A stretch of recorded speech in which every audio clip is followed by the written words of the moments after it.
Hello everyone and welcome to A Dog's Life. In this episode, I'm speaking to Dogs Trust's Dom Burke, all about train travel and how Trainline have collaborated to ensure extra smooth travelling with your dog.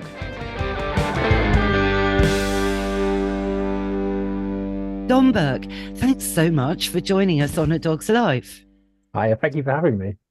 Well, you're head of dog behaviour in the workplace. Is that right at Dogs Trust? I think I've just got that a bit wrong. Yeah, slightly wrong. So I am a canine behaviour officer and I work primarily on a project called the Dogs at Work project, where we support businesses that might want to, adapt their workplace to allow dogs. That could be for employees or for customers as well. So I work a lot with different businesses. Well, that's so interesting. I've done a lot of, blogs, articles on dogs in the workplace and the great benefits, they bring. And I'm a massive fan of that. But we're talking today, aren't we, about taking your dogs on a train? Yeah, absolutely. And so we partnered at Dog Trust, we partnered with Trainline, and they've produced their own research that's highlighting some of the kind of statistics around dogs traveling on train. And one of the key findings from that is that 11% of dog owners are now travel to work with their dog, with that rise being up to, about almost 1 in 5 amongst Gen Z. So we're seeing like a real change in the way dogs are traveling. So there's just more of them on our trains, which brings up a lot of kind of interesting, concerns from some dog owners. One of the things from the research that came out was that dog owners want to travel even more with their dogs, but they don't feel they have enough information. And so that's kind of where this partnership between Trainline and Dog Trust came, is that, Trainline have done that research and they've recognized that their customers kind of want more and need some more advice. And so obviously with us being experts in dog behavior, we were there to able to kind of create a guide and a blog, and lots of information around steps that dog owners can take to make traveling with dogs more safe, sorry, on trains. Yeah, no, it's brilliant. I mean, we're all being encouraged not to use our cars as well at the moment. Yeah. So, I mean, of course, from a commuting perspective. Now, the funny thing is, I do consider myself quite an expert. And when I do consults with people, obviously, I highlight how important it is to acclimatize your dog to traveling on a train, because you might have a car now and that might all be fine. But one day in the future, you may not have a car and you're going to be reliant on public transport, So it's kind of a key factor, actually. I think more and more people are ditching their cars, particularly in London, because it's becoming extremely difficult to own a car in London, extremely difficult to drive anywhere in London. But that's a side issue. So, yeah, so it's funny. I've trained my dogs to travel on the train exceptionally well. And it is very much about doing everything like it is with training a dog, anything, to do it very incrementally. And of course, to be aware, I think, of your dog's individual strengths and weaknesses. Would you agree? Absolutely. And that's one of the key things to highlight, is that dogs are just so individual, and there will be some dogs that, for many reasons, will take to traveling on the train quite quickly and become quite confident with that. It still needs to be done gradually, and you still need to do it at a pace that your dog is comfortable with and feel confident with. But some dogs will take a little bit more time, and that's because traveling by train, there's so many different factors to it. From it could be on a train for a long time, it could be a busy environment, the noises, the smells.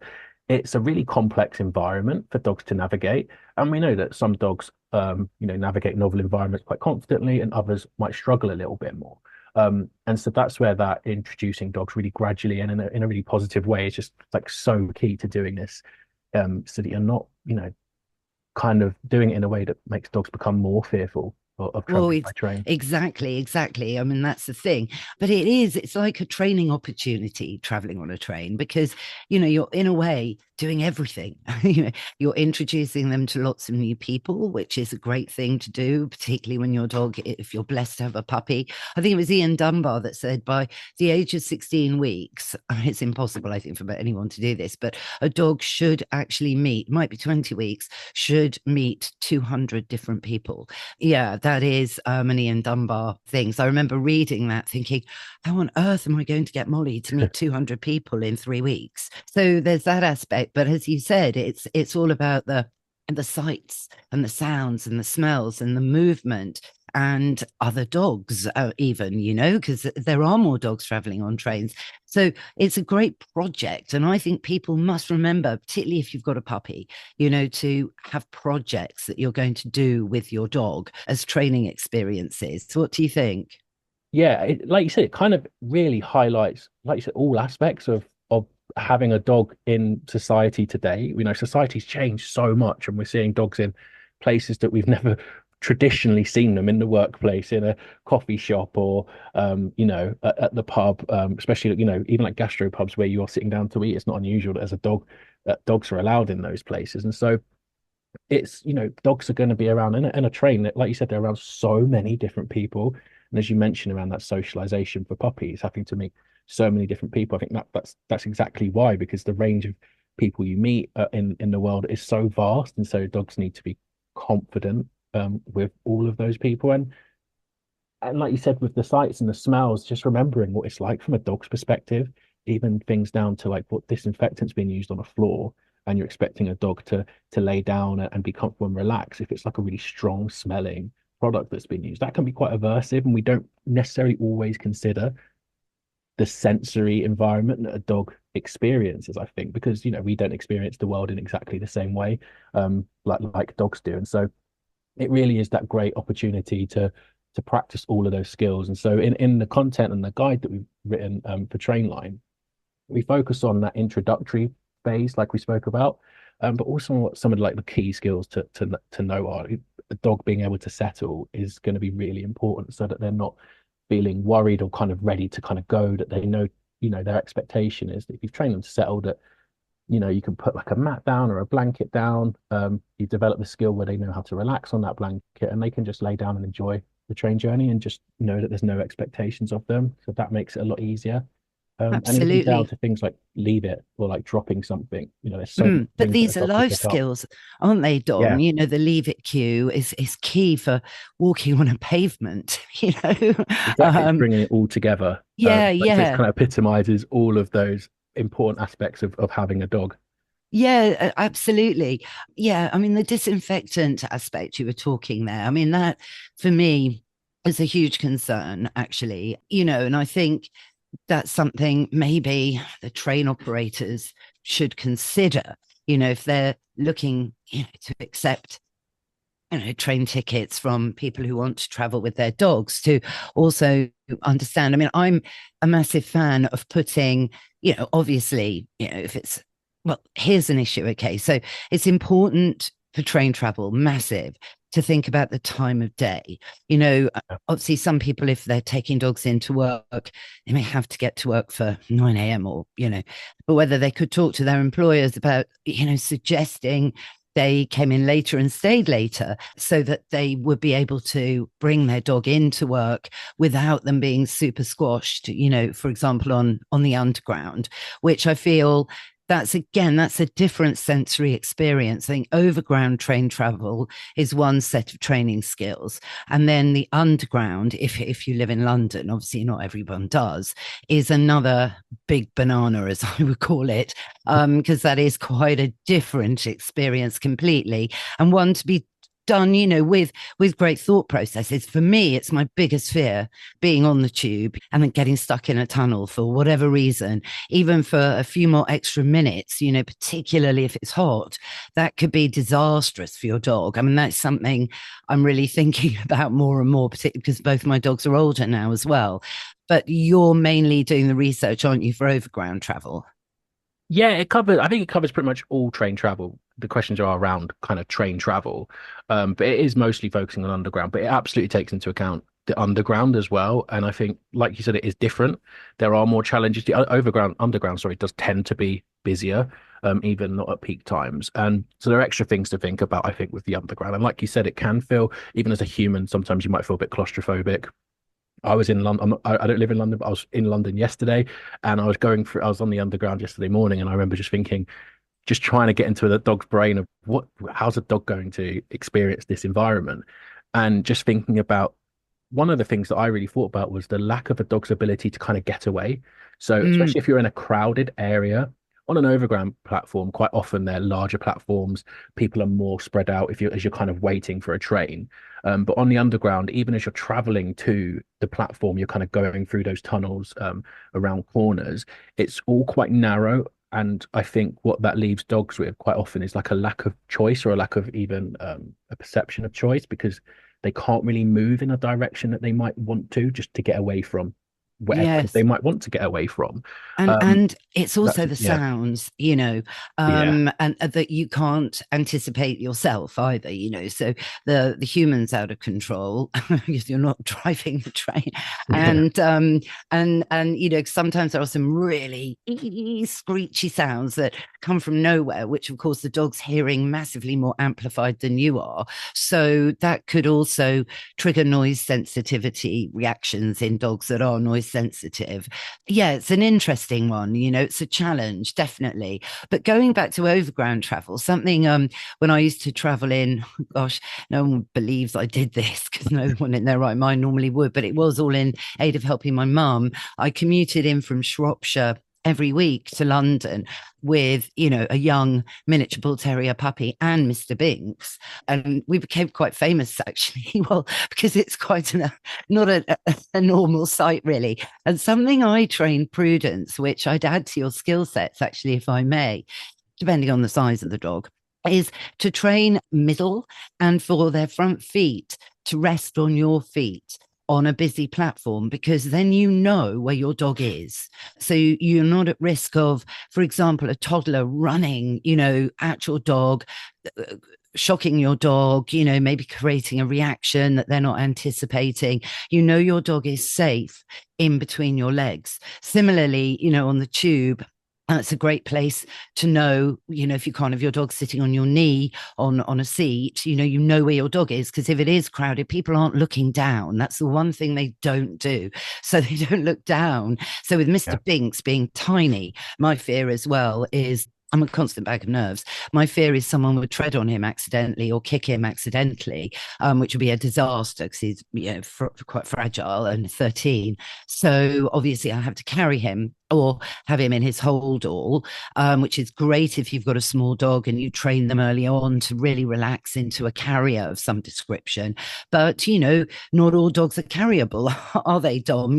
So for me, training that middle position and their feet are on your feet. So if you've got to look around and navigate for the way outside, you've got to navigate something on the platform, you know where your dog is. I love that cue. I think that's a absolutely brilliant skill to have, especially for all of those reasons you mentioned. You know exactly where your dog is, and also they kind of know what's expected of them in that moment that we're waiting.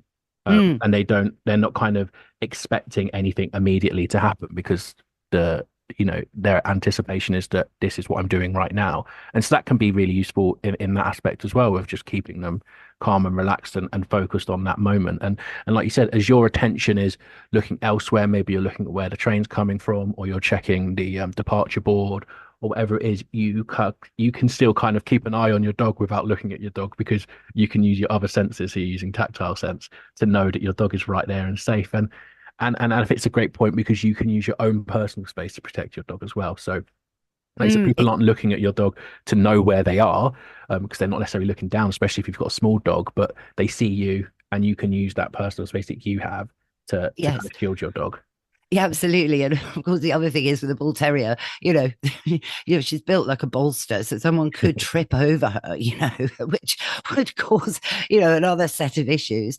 Obviously, planning what you're going to take with you, you've got to think of almost every single situation, water bowl, fresh water, some treats, think, okay, toilet stop. There was always that thing when I was doing this big commute, which I did do every week for a year, and they have to go pee, and it's Yeah. also putting go pee on a queue, in advance is really useful. I mean, all the time. It's a great life skill to have, but particularly when you've got to get on a 3-hour train journey. Yeah, so your dog doesn't necessarily know that they're going to have to potentially hold it for a few hours. So that's brilliant. And there's so many things you can do in terms of that planning ahead. So looking at, I think, like we mentioned before about times a day to travel, that's really important. But looking at even if there are any potential changes to your services or delays that you think might actually make the train busier. You might want to change your plans or just to then anticipate it. Even down to things like, if maybe if you've got a changeover at a train and you've got a 20-minute stop, just being prepared as to like, where can I go for my dog to go to the toilet? It might be a nice grassy area outside of a train station. And even if you're not familiar, you can always use like kind of Google Maps and suss it out. That's something I've definitely done. Street View is always a great help on that. So you can just plan effectively. And like you said, you're taking your dog with you. And so you really need to be prepared for all eventualities. You need poo bags, you need water, you need soft bedding that they might be able to relax on, food. You need to bring everything with you. So it isn't just as easy as just hopping on a train. You do really need to consider where you're going and not just for the train travel, but where are you taking your dog to work or to meet some friends? Or is some people, one of the things that we see a lot now is people traveling on train to go on holiday as well. So everything that comes with that. So there is a lot that comes into it. But with that preparedness, with being prepared, you do make that journey just so much easier to navigate. You're reducing all of those stresses on everyone as well. Yes. Yeah, no, that's right. And if you ask nicely, which I've done a lot, for example, me and Mr. Vinks, my little dog, we went up to Crufts on the train recently, a couple of weeks ago. We got the right train and everything, and that was fine. And there was a spare seat next to me. And so, I always have a big coat on if it's not boiling hot. But if it's boiling hot, I'll have something like a denim jacket or something on me, specifically for the purpose of using it to cover the seat so that Mr. Binks, who's tiny, can sit on the seat. And that's fine. I've never, do you know what, touch wood, never had a problem with that at all. Obviously, if there was a human that needed to sit down, then obviously I'd move Mr. Binks. But very often, if you time the train journeys right, there's plenty of room actually. So that was really good. So we did that going up to Crufts and coming down from Crufts. In fact, coming down from Crufts, we sat opposite this lovely man. And you do the other thing about all of this is dogs just come into their own at getting you meeting people, having random conversations, these things that, well, we totally missed out on, didn't we, during the pandemic? And they are so important to life. Just meeting people. I mean, I had most extraordinary, brilliant conversation with someone on the way back from Crufts. It was great. And it was such a dog lover. And he couldn't believe Mr. Binks. And poor Binks hadn't eaten that much during the day. So I went to get a ham sandwich, actually. And then this guy was watching. And as I picked out all the ham and gave it to Mr. Binks for a tasty snack on the way back, little details like this that you do, which is another great thing, don't you think? Absolutely. And there is going to be a range of people on the train that, some people don't like dogs, scared of dogs, allergic to dogs, for whatever reason, might not want to be near them. But for the most part, people, we're a country that's very keen and very fond of dogs. I think we're known for that, aren't we? For our love of dogs. And they're such a nice social buffer. And I think that's really important, especially for people that, do look for more companionship. And I think of when we talk about this subject, I have an uncle who has really severe social anxiety. It has absolutely changed, altered his life in a really difficult way. And I think one of the best things about dog ownership for him is that he gets to meet people in a way that he feels really comfortable with because he can have conversations and the topic's not about him, it's about the dog. And he loves talking about his dog and he dotes on his dog so much that it really enriches his life. The dog's life's enriched because he loves getting to meet new people. And obviously, again, depends on your individual dog. Not every dog is as outgoing as he has with his little dog Ben. But it's that, yeah, it brings a nice conversation. And, dog owners, we love talking about our dogs. I'm sure, we would talk about our dogs all day if we could. And I think that's something that it's kind of to be celebrated as well. And I think one of the nice things about this partnership with Trainline is that we've written all of this guidance that you can find online, but at the end of it we've kind of got a nice little quiz so you can answer some questions about the content to see how confident you might be traveling on the train with your dog. But then you can download what is called a tail card. So very great name, obviously meant to be a rail card, but it is for your dog. And you can upload a picture of your dog and you get your very own tail card that has your dog's name on it with their picture. It's nicely themed around Trainline and Dogs Trust, and you can download it into your Apple Wallet, or you can get a physical copy sent to your house. And it's just, again, it's one of those that you can kind of show off, and it's like, yeah, aren't they a great commuter? They are traveling well. We have done all this. We have prepared for this, and we are taking steps to to make this as easy as possible, for, not just for my dog, but for other passengers as well. So I again, it's that love kind of that. nice little social conversation, isn't it? Yeah, yeah. So it's like, a certificate of travel. Yeah, it doesn't have any monetary value. It's just a nice little kind of almost like a prize. It's just something that's really nice. And like I said, we like to show pictures of our dogs as well. You can just pull up their own tail card that's on your Apple Wallet or, even in your own wallet if you get a physical copy. It's quite nice. And so, of course, I've got my own for my two dogs as well. Oh, that's great. I need to get one of these. That's really brilliant. It stretches beyond that really as well. It's kind of, you're really sharing a real life experience with your dog because the train might be delayed.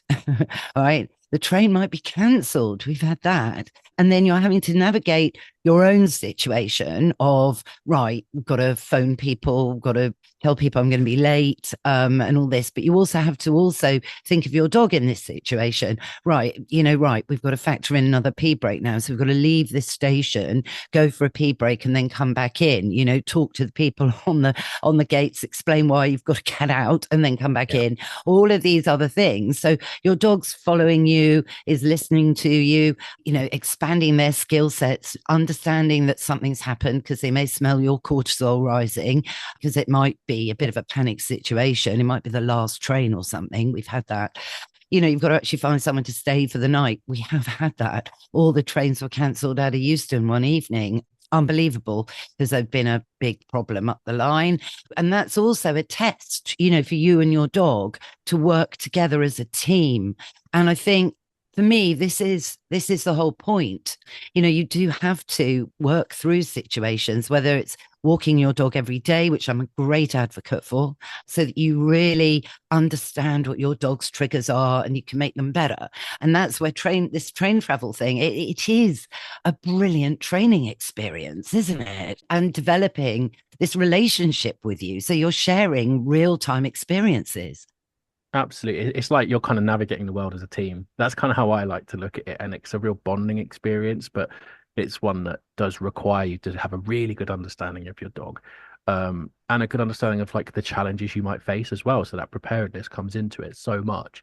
And I think by taking all of those steps that, hopefully have been taken early where we've done all of the training, all of the slow introductions, those are things that really do lend itself to developing an even greater bond with your dog and a greater relationship that then Mm. does help you navigate those difficult situations if they do arise. Hopefully not, but who knows? Anything can happen, and that's the important part. Is you still got to be prepared to meet all of your dog's needs, Yes. regardless of the situation. Well, that does actually lead me on to a very funny anecdote where, in order to get from London to Shropshire, you got to Crewe, a big, very busy, train station with big trains.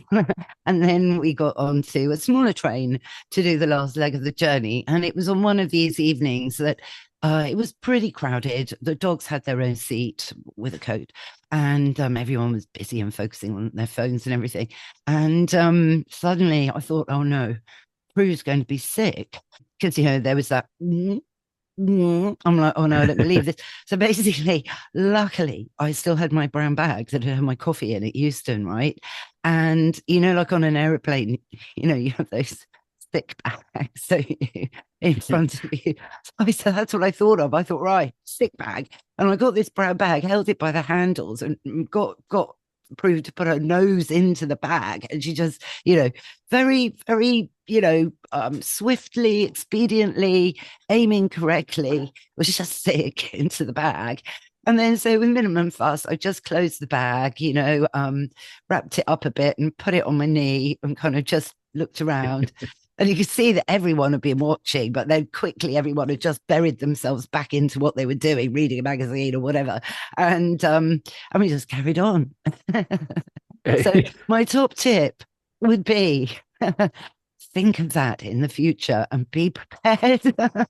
Yeah, expect the unexpected, I think, because no one goes Yes, onto the train expecting their dog might be sick. no, but Um, it can happen. Do you know what I mean? exactly. And I think as long as you're taking all of those precautions, things like toileting, and one of the worries that people cited in the research was that they were worried about what to do if their dog has an accident. But really the thing is just trying to prevent that happening in the first place is the best thing to do. Making sure obviously your dog needs to be toilet trained before you can go onto a train. I think that's quite obvious that we shouldn't be expecting dogs to toilet on the train. That's not what we want to see. But making sure you take opportunities to go to the for your dog to go for the toilet between. If you can get them to toilet on command, that is ideal, obviously, if you have even more control. Um, but sometimes accidents happen. Sometimes dogs get an upset stomach and you haven't anticipated it, or you haven't, seen any symptoms that might suggest that. And it's just doing your best to navigate that situation. Make sure you do your best to clean it up and letting someone know, letting a member of staff know. Yeah. And I think most people are quite understanding. What people aren't understanding of is when people are being just irresponsible, and kind of don't really care. But I think as long as you're being a responsible dog owner that is, making the best efforts to keep your dog safe and to keep everyone else safe and comfortable and relaxed. And I think that's what we're aiming for, isn't it? Well, yeah, I always say, look, you've got to be proud of your dog and you want other people to be impressed with your dog. And there's nothing more heartwarming and rewarding, I think, for someone to say, gosh, your dog is really well behaved. I mean, I'm proud to say that Prudence, the miniature bull terrier, can travel on an intercity, I would argue, better than the majority of toddlers I've seen on an intercity train. And in that year, I saw a lot. And I just kind of chuckled to myself, a bit, a bit proud, a bit, haha, that Prue would just be curled up, absolutely fine. She loved it. I mean, they loved going on the train. They knew it was a Thursday because of my preparations, oh, the rucksack's out, They're these visual cues that also build into the training, really, because dogs are so bright. It's the rucksack. Oh, it's the flask for our water. Oh, it's the water bowl, oh, there's that. Oh, there's that. That means it's train day. And it's being proud of your dog. And then you get that feedback and you think, gosh, all the hard work, has been worth it. And I'm happy. And it makes you feel so content and happy and smug. That's the word I was thinking of saying. Smug, a little smug sometimes. And I think that's completely justified as well, because it does take work to train your dog and build that relationship. It's not easy. No. It does take a lot of work, but that's a good thing. And all of that work is excellent because it can be so fun for you. It can be fun for your dog as well. And it develops that bond. So I think absolutely people should feel proud when they have a dog who they've worked really hard to get into a position where they're feeling really confident, they're relaxed, and everyone else around them is relaxed because of that. And it made me laugh when you were talking about toddlers on the train, because absolutely my dogs travel better than my two children do. Really. So yeah, that is training children is, I think, definitely harder, and maybe that's why I work in dog behavior and not in child behavior. So I suppose that's to be expected. But absolutely, I think it's really important that you feel proud, because then you can look to the future as well and see what else you can do. And even if you've absolutely smashed train travel, there's still more to do, and you can use that, that freedom that you have to travel by train, because you're able to navigate that situation well, to then go on adventures with your dog, go on holiday with them. There's so many brilliant holidays across the UK where you can take your dog now, if you want to go up into like the Peak District for some amazing walks, or visit the beach, or travel from the south to Scotland, or from Scotland to the south. There's lots of opportunities to go away with your dog and share those adventures, and that is just highlights the massive shift we've seen in dog ownership, where dogs aren't just our pets at home anymore. They're not just pets that we leave at home. They're very much a center part of our families, for the vast majority of people. And we experience exactly the same. And the dogs, they factor into everything we do. If we can share our own holiday with them, then that's great, because they love it and we love it. So it's a really nice place for dog owners to be at the minute, and that society is more accepting of dogs in trains, in the workplace. But it definitely does need careful consideration. And so we're not here to say, oh, dogs should go everywhere, because there's certainly places that dogs wouldn't be quite, wouldn't fit too well in, or places just aren't prepared for it. So it really does take owners to put all these steps in place, and just be responsible. And just the more I think, is the biggest thing. The more you know about your dog, the more you know about what to expect, you can then just make decisions, because you are making decisions on behalf of your dog. So you really need to have all the information and the knowledge to be able to do that, so you can advocate for your dog in the best possible way. Absolutely. And what you say there about, there are times where you can't take your dog with you, like, a hospital, unless it's a pets a therapy dog to go and visit people. Yeah. Supermarket, there's loads of places still that don't allow dogs. And, quite right, there are lots of people that are allergic, afraid, and you must always remember that wherever you are, whether it's a bus or a train, a cafe, anywhere, there will be someone not too far away from you that maybe is not all over your dog, maybe doesn't really care about your dog at all. And that's fair enough. So that's why dogs need to fly the flag, fly the flag for well-behaved, socialized, and responsibly owned dogs, because it's always the minority that can spoil things, really. It's like picking up your dog's poo, It's another big, my big rant at the moment, actually, because a lot of people aren't doing it. Don't want to poke fingers, but before the pandemic, it was really good again. It's been up and down over the years, but it was good before the pandemic. And now I've known anything like it, actually. I get depressed, actually. I'm fed up of washing my dog's feet, Yeah. but I have to because I can't bear it. But anyway, it's that's another very side issue, but an important one to mention, isn't it, for Dogs Trust? You must agree that to pick up your dog's poo is absolutely essential, because if something happens, we don't want dogs to be banned in England, do we now, Dom? No, absolutely. And that's where responsible dog ownership comes in. Always be prepared, even if you're taking a very quick trip around the block, you need to have poo bags on you. I personally probably go with about 5 times as many poo bags as I expect, just in case one of my dogs, for some reason, has an upset stomach and they need to go multiple times on a trip. But it is a shame that people don't kind of follow those laws, because it is, especially it is a legal requirement to pick up after your dog, and you will, you can absolutely be prosecuted by your local authorities over it, and it can be a massive fine as well. Unfortunately, it's not something that gets addressed very often, but it is certainly something that people get really upset about, and me as well as a dog owner. My walk to take my oldest son to school, the walk there's just notorious for it, and it is very frustrating. And you see the response from particularly from non-dog owners, and it is understandable why they get quite frustrated. But it's, as you said, that could just be, it's probably just in my area like one or two people in an area that has so many dogs that really are giving all the dog owners a bad name. And so we just want everyone to be responsible dog owners, I think. And that applies to your walks around the block, taking your dog on the train, taking your dog to work. And I think when it comes to things like taking your dog to work, trying not to get caught up in the hype of it being kind of a trendy thing almost. Because I think there's Mm. a little bit of an element to that, that it's just fun and great just to take your dog out. But and it absolutely can be, but it does really need careful consideration. I think with workplaces do need to have good policies in place that are quite robust. And when we work with businesses on helping them accommodate dogs or become dog friendly, a core element of that is, they do need to have areas that are dog free, that employees can be without having to be near a dog if they choose not to be. And that can be for so many different reasons. Oh, cool. Mm. But by following the rules, I think you bring everyone else on board as well, because they're not becoming a nuisance to everyone. And other people can enjoy being around dogs without being dog owners or initially being dog lovers either. So Yeah. No, I agree. And I also think you can convert people. yeah, A absolutely. lot of people have, like with Prudence, have been scared of bull terriers, and then aren't anymore, and that's also a very rewarding feeling to be able to give. But I just think, honestly, thanks, Dom, for, coming on today and highlighting train travel, because it's something, I've done such a lot of and know how, hard it is to absolutely perfect. And when you do, it's just this, it's a reason to go dog training. I think people find, the thought of dog training as a bit of a bore, something they've got to add into their routine that they weren't doing before, didn't realize it was going to be so much work.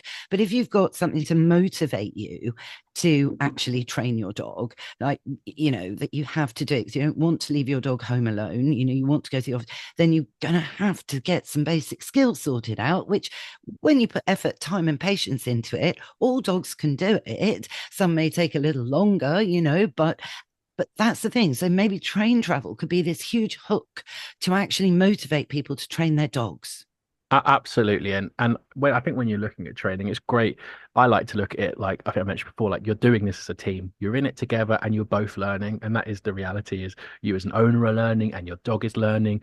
And it's that great bonding exercise. And like you said, that motivation, it gives you a lot of freedom, and you know, aiming to be able to travel on the train gives you so much freedom, and it is a lovely target to aim for. But also the other benefits from it as well, that like those skills that you've developed, that confidence you've developed can be generalized wider. Doing that will then make other travel a bit more easier. You still have to introduce your dog to it kind of slowly to like maybe like travel by bus, for instance, or you know, even other novel environments, but they can generalize that experience as well to a good degree. So overall, it just opens up the world for you and your dog to explore together, I think. It's brilliant. It's absolutely brilliant. And yeah, exactly. All the cues are transferable. I think traveling on a train is easier than a bus. But these days, you can sit downstairs on the bus with your dog, whereas in the olden days, you had to go up the stairs if you were on a double decker, which was okay, actually. I trained Moles to do that. My first bull terrier, she knew exactly what but then, back then, some drivers wouldn't allow dogs on, you know, so that became frustrating for me a bit. But that's changed, I think, now, as so many people have got dogs. If they turn everyone away, they wouldn't have anyone on the bus almost. But we had to go upstairs. But Mole's got that so learnt, so she'd know exactly we're going straight up these stairs. But there's steep stairs and everything, so you have to be very careful. Anyway, Dom. Thank you so much for this, and what a great campaign that the Dogs Trust is involved with. And yes, cheers to Trainline for highlighting this as well. Yeah, thank you so much for having us, and hopefully it'd be great if people want to find out more. Do just look at the Trainline website, because we have our Dogs Trust Trainline landing page, and that's where you can find that information. Go through the quiz, and I very, very strongly recommend that dog owners get their own tail card, because it's just fun. It's just so great. I can't wait to chat some more, Dom. Yeah, it'll be Hope great. you'll come back. Absolutely. I will happily talk to you about dogs and any aspect of dogs for as long as you like. Brilliant. See ya. That's our show, everyone, and I hope you enjoyed it. Hopefully you picked up some very useful tips to perfect your train traveling with your pooch. If you did, go on, rate and review the show wherever you tune into your podcasts, because it really does make a difference. Thanks again, of course, to Dom Burke for joining us today, and all the links are in the show notes. Also, thanks to Mike, my producer, for all the production as ever. Find out more about him at Pod People UK. And for me, find out more at Anna Webb Dogs or on my website. And don't forget, it's free to subscribe. So go on, subscribe. And that way, you'll never miss another show. See you next week. Bye for now.